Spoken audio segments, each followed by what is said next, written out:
So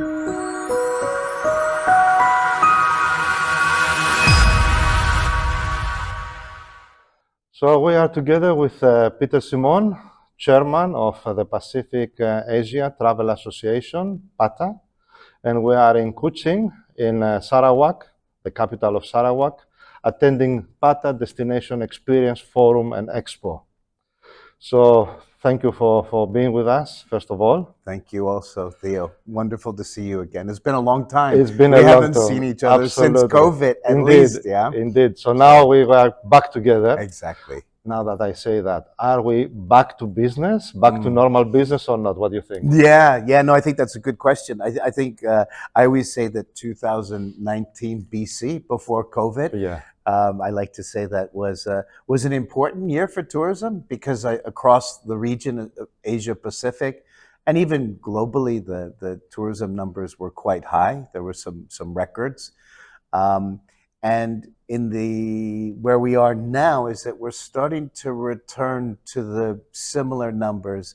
But I think I've been expressing my concern at this conference and in many public forums about whether or not we want to return to that normal, and whether that's the right thing, or maybe we need to put the brakes on. Not really hard, but we gently have to tap on the brakes and really think about 10 years from now and whether or not we're acting in a sustainable way. And I think things have changed since COVID. I think globally there's a greater awareness. I think COVID proved to humanity that actually we humans and our activities are not good for Mother Earth. What did we learn from the COVID period? Well, this is the thing that I'm worried about, Theo. Yeah. I'm not sure that we've learned anything, and I think that by nature, tourism's a business.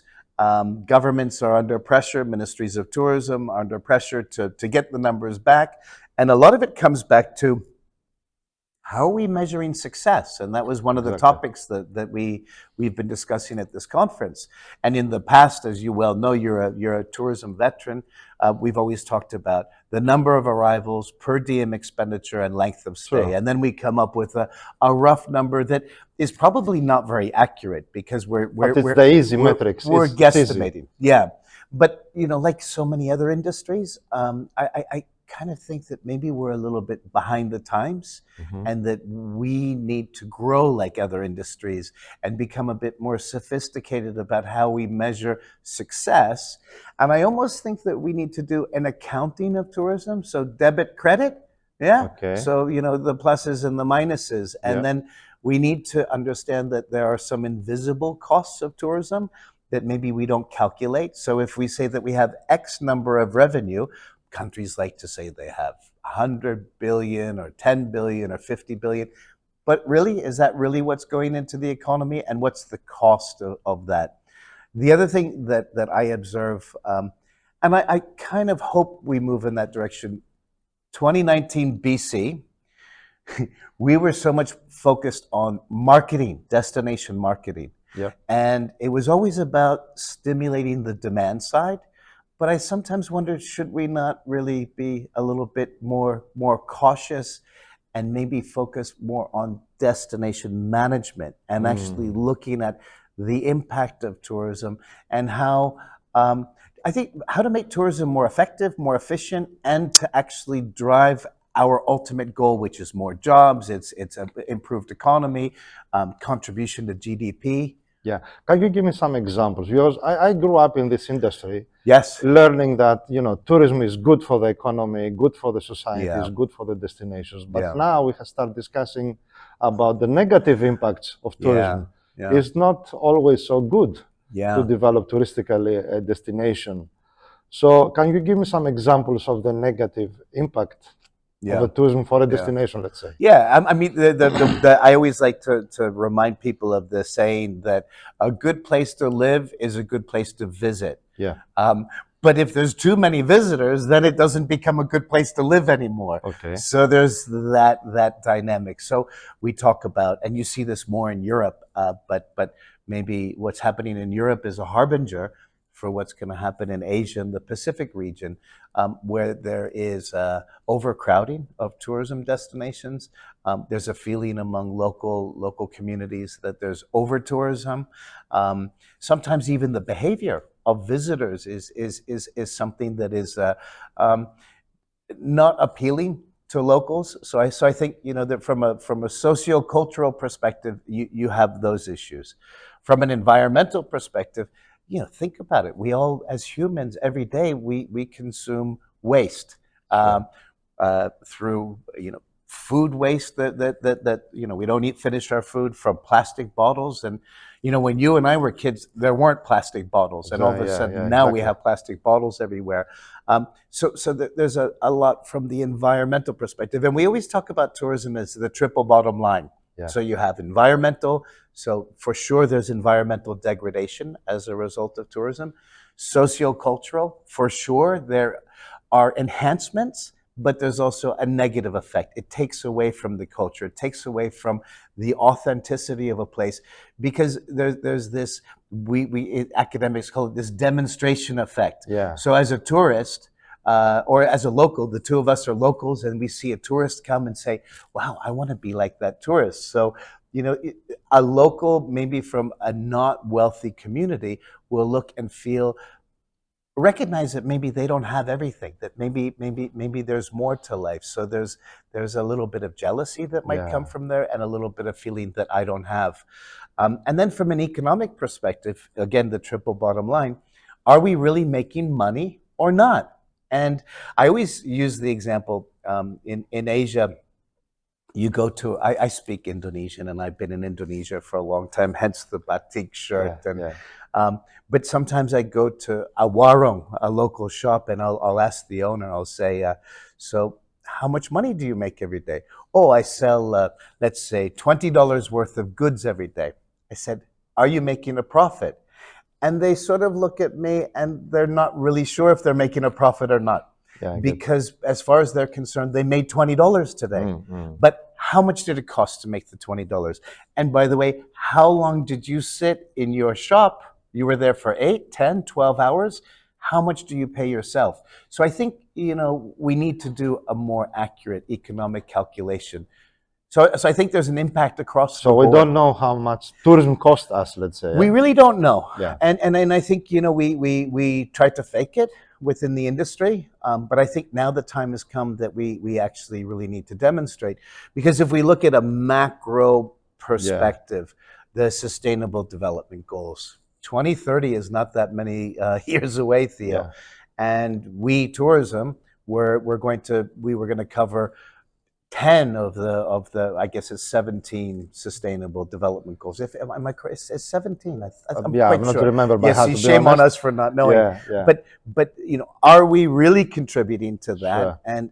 And in what ways? So I think there's a lot of we have to mature as an industry. Do you think the industry is responding on the right way regarding sustainability targets Yeah. and everything? I think Theo, the one thing that I recognize, at PATA in 1991, Yeah. we had a conference in Bali with over 2,000. This is when PATA was in its absolute heyday, and everybody that was anybody would go to the PATA conference. And it was pre-World Travel and Tourism Council and all of these other organizations that have grown, which is indication. But I was at that conference. I was a young man then, a long time ago. But I'm not sure that we actually have developed the discussion much further than we did then, because we said, well, tourism has the potential to be a negative impact for the environment. We need to do something about it. But then I think we just continued to talk about it. So I think that now we have a little bit of a moment of truth. And it's a little bit like somebody that has a substance abuse issue or whatever. We need to admit that maybe we can't continue to do business as we do, and we need to recognize that we need to change our behavior. But I feel for the industry, because there's a lot of entrepreneurs. They'll say to me, and to anyone, they'll say, I just had 2.5 years of no business.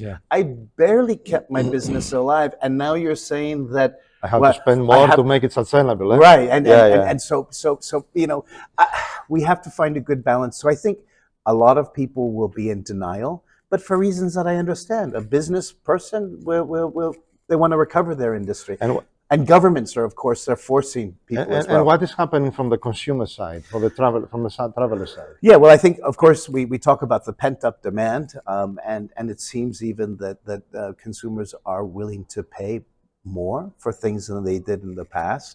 But that just has to do with the supply and demand issue at the moment, which I think as things rev up, prices will eventually come down. But there, I think I always talk about sustainability and say that the root of sustainability has to come from the demand side of tourism, Mm. and that will inspire the supply side to maybe continue to innovate and come up with new ways of doing things. Because if the customer is saying it's important to me, then the supply side will do something. Hotels will do things because they'll realize that I'm losing customers because I'm not being sustainable. Yeah. Whether or not that's true or It's a not, will chicken and egg it situation in is, a it way, is, yeah? it is. And so I think, with travelers in Asia Pacific, I think it's important that we start to remind them of there's a duty, there's a responsibility in being a tourist. I always compare tourism to coming to visit somebody's home. So if I invite you to my home, Theo, you know, my wife likes if you take off your shoes. Yeah. So if you don't take off your shoes, then my wife's going to say, "Why is your friend not taking off his Yeah, shoes?" yeah, So I yeah. think there's some basic common courtesies that maybe we need to remind The people of. etiquette that we have to Etiquette, and follow. and I understand tourists are also very excited. Tourism is an exciting thing. I get away from my 9 to 5 job. I've been doing the same thing. I've been working hard for a year. I want to go on holiday, and I want to let my hair down, and I really want to enjoy myself. That's fine, but as long as it's within the parameters of what's appropriate for a destination. And if you look at, I always say that Asia Pacific, especially Asia, it's like a living museum because we have it's such a wonderful part of the world because we have all the religions on the planet, very active and very alive. We have beautiful nature. We have extravagant cultures that are just unusual.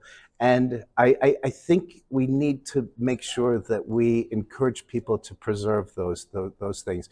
And people that come to visit, they also need to be respectful. Because otherwise, what will happen is our living museum will actually just have it in a museum and Yeah, yeah, yeah. it won't be living anymore. So, You mentioned earlier that a small difference between Asia and Europe. Do you see that there are differences in the way the market is responding to these trends, to these needs, like sustainability, let's yeah, say, yeah. if you compare Asia to Europe? Yeah. So I think part of it has to do with the maturity of the visitor. So I would say that maybe tourism, from a consumer perspective, has been something that's been an activity that's been going on for a lot longer in Europe or in North America. Whereas in Asia, you see when you talk about tourism, typically you start with domestic tourism, then you have your region, a visitor's journey. Yeah. So first you're going to visit your own country. Then you're going to say, hey, I live in Malaysia, let's say in Sarawak, now I want to go visit Thailand or Singapore, some countries nearby. And then eventually, a traveler would mature to the point where they would maybe do a long haul sort of trip.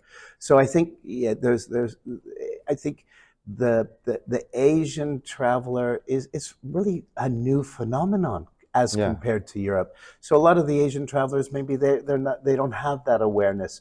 So I think, convincing Europeans to be more behave sustainably, I think is probably easier, and especially the Western European countries. Maybe some of the Central and Eastern European countries, maybe they're also new in terms of the travel experience. So I think it's that life cycle of a traveler that actually determines their ability to understand and to empathize with the importance of being responsible and sustainable. And now let's come to PATA. Yeah. How does PATA helping destinations, governments, authorities, companies Yeah, to yeah. face all these challenges?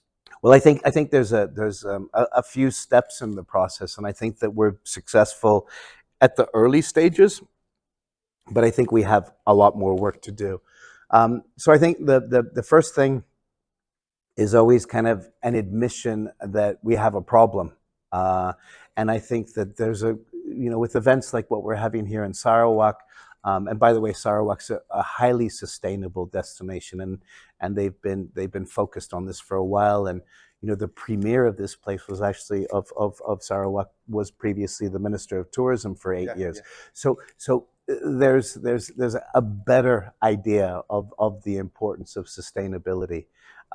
I lost track a little bit of what your question was. You lost but I will tell you something. Yes. Because you spoke about Sarawak and how sustainable they are. Yeah. Yesterday I was strolling by the river. I don't know if you noticed. The small boats on the river, they have solar panels. I did notice that. I did, and then also, and the garbage as well was this. Yeah, and I remember now what you were the PATA journey. So I think the first thing is admission that we have a problem. Yeah. The second thing is building awareness, and then I think again, the event that we have here, we have almost 300 delegates from 30 different destinations and many different countries. So there's acceptance that maybe we have an issue. There's the awareness that's being built by, we come to these conferences now, and that's all we talk about is sustainability and rethinking tourism. But the next step has to be that we need to start to move into action. And I frequently am asked now to talk about rethinking tourism. And for me, I think rethinking tourism, the first one is the measurement. Yeah, and this is difficult. How are we going to come up with some standardized measures primarily on the invisible burden of tourism? What is the actual cost? And we need to identify what that is. How much does it cost to dispose of one tourist's, let's say, 10 kilos of waste that they leave behind? Yeah. Where does that go? Yeah. How do you process that? It's solid waste, it's food waste. So I think we need to start to measure that. And there's a lot of outstanding international organizations, from Global Sustainable Tourism Council, Travel Life, probably even better than I do, Theo. So I think that PATA needs to participate in that process as well. And we need to think about how we remeasure it. I think the other thing is that we need to have more of a bottom-up approach to tourism. I think tourism has the potential to support communities, but it can also be destructive to communities. So the community needs to be aware of what's happening with tourism and how are we going to measure it at that level and how much do we want. So I think that PATA needs to grow into the honest broker or the honest information source to be able to share across the industry. I think we're also uniquely positioned because we have so many member countries, from Asian, almost all the destinations are members of PATA, through the Pacific, and there's a lot of good practice.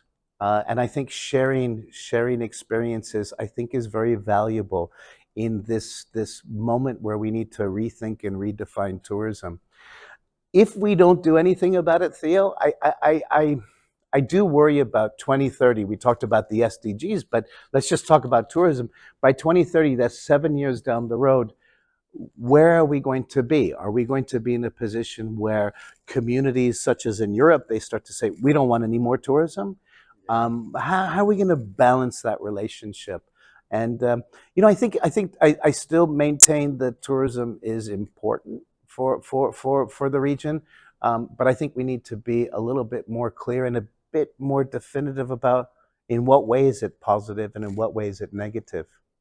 Yes, and I think sometimes attending this type of conferences, sometimes I'm listening to presentations and they give me the impression that someone is trying to ban traveling. Yes, I mean, of course. I heard, opinions saying that if we have a conference like that, probably the long-haul delegates, they should not travel to come there to reduce the carbon footprint.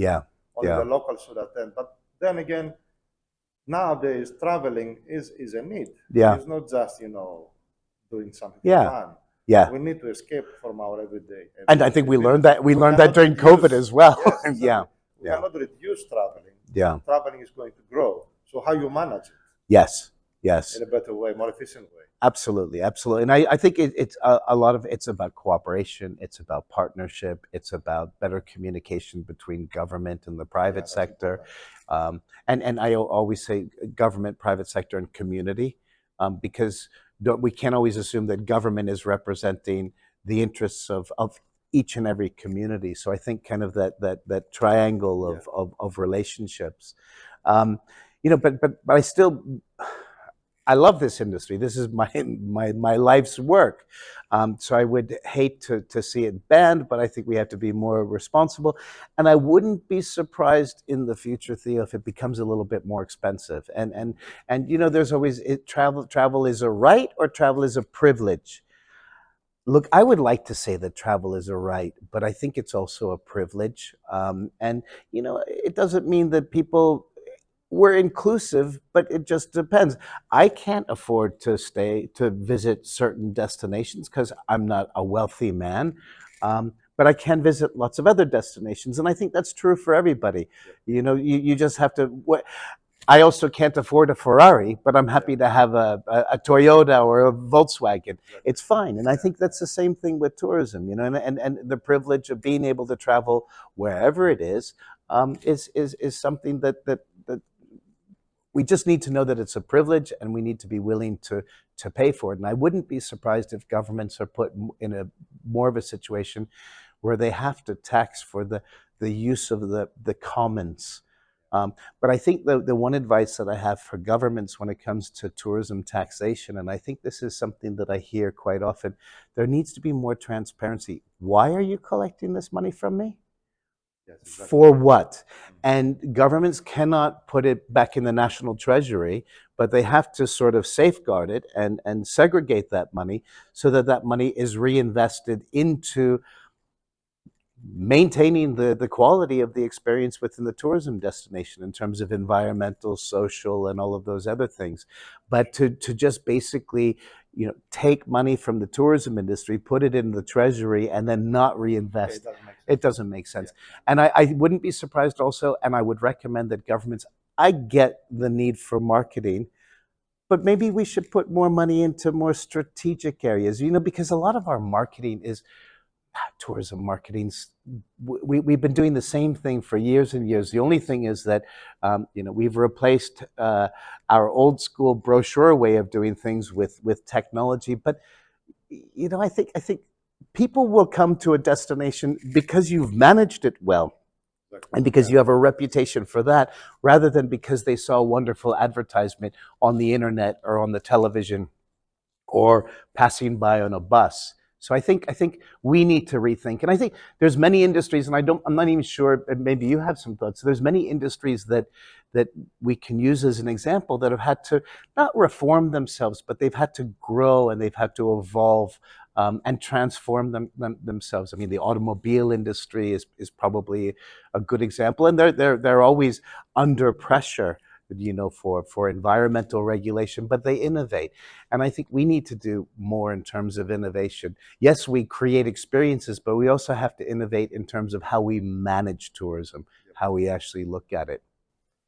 It was only a year ago, Yes. if I'm not wrong, when I was watching your very inspirational video with your Thank you. vision Thank you, about Theo. the tourism industry as a whole Yeah. and the Pacific Asia Travel Association Yeah. when you were pitching for the When I was chairman pitching for position. my Eh? chairmanship, yes, that's right. So it's a year now. So what Yeah. do you feel? How do you feel Yeah. after 1 year? Is Yeah. your vision Yeah. going towards the right direction, or something? Things are Yeah, actually, changing, are different? yeah, no, I'm actually quite happy, and I have to thank the executive board and the PATA staff, and the overall PATA community, because we do have a big community, and I think that many of the things that I've talked about today from a macro perspective, um, are still valid, but I think we're having this event here in Sarawak where we're talking about sustainable tourism. We had an event a few weeks ago in Pokhara in Nepal, and again we were talking about the rethinking tourism and considering all of these issues. So I think from a macro perspective, I'm happy. And I feel that we're moving in the right direction, and I think we need to continue to push that dialogue. From a micro or internal organizational perspective, I'm also quite happy because I think PATA, like any organization, has a lot of challenges in terms of maintaining its relevance for members. And we ask governments and private sector to pay, and so we're really starting to review again our membership categories. We're starting to review our membership propositions. I think that we've reactivated the PATA community by having events. So I think we're moving in the right direction. We're also right now in the process of recruiting a new chief executive officer, and that's going to happen. I hope no later than our event in India in early October, that we'll be able to introduce this individual. But we're very excited.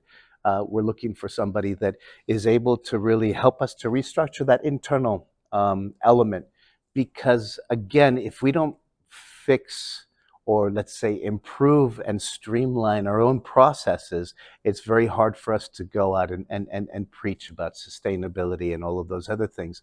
And I think association businesses has been tremendously challenging since the real flourishing of the internet. True. And I've been involved with PATA for a long time, as a member, working for PATA, and also in leadership positions. And we always say PATA is about networking, but we can network. We can network virtually as well, and with Zoom and all these things. So I think there's that challenge. Yeah, and so I think we need to be a thought leader. We need to build respect across our communities. And really, we need to demonstrate that Asia and the Pacific region are the most dynamic tourism region in the world, with the greatest potential in terms of our diversity, but it requires a tremendous amount of responsibility to look after all of those assets. So a year on, I have one more year. Maybe more, depending on what people think. But I'm happy with where we are, and I think that a lot of the video you mentioned a year ago, which was kind of funny. I remember it was right at we weren't even really open for business yet, and here I was looking at becoming the chair in kind of We're looking forward, I think. Yeah, and so I'm quite happy with where we are, and people like yourself are spreading a little bit of the message of what PATA is about, and we want to build. I think we're also recognizing with PATA that small is beautiful. We don't necessarily have to be big. We have to be relevant. We have to be relevant, and that means that we have to be relevant, we have to be focused, and we have to be clear about what our mission is. And I think we're getting there, step by step. Excellent. Thank you for your time. Thank you, Theo. Thank you. Much appreciated.